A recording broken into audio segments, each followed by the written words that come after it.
I think in terms of giving charity, especially voluntary charity, then what comes first is the one who's in most need.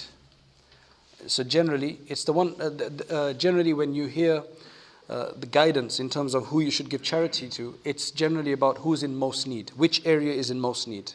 So that's one governing aspect. And number two is close relatives.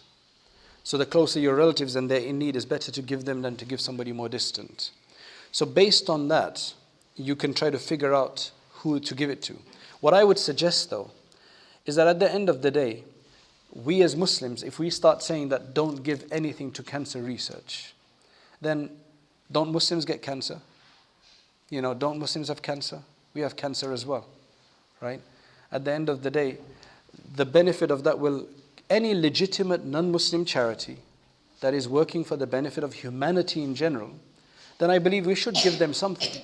Because according to the Hanafis, because of the hadith that zakat is only for Muslims, right? Based on the hadith of Mu'adh radiyallahu anhu, they say that otherwise we'd allow zakat for anybody.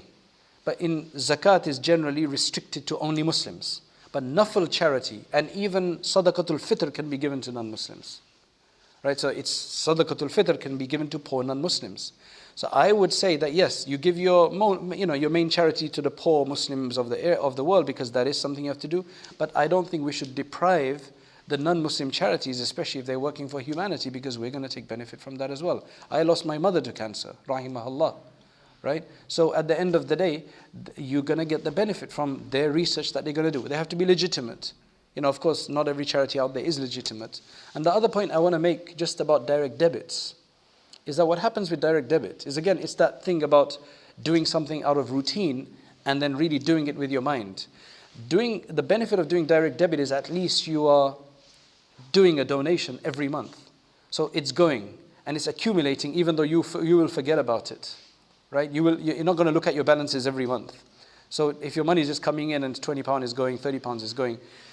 However, if you can think about it every month that, okay, this month this much has gone, that will be better off, because then you're connecting yourself.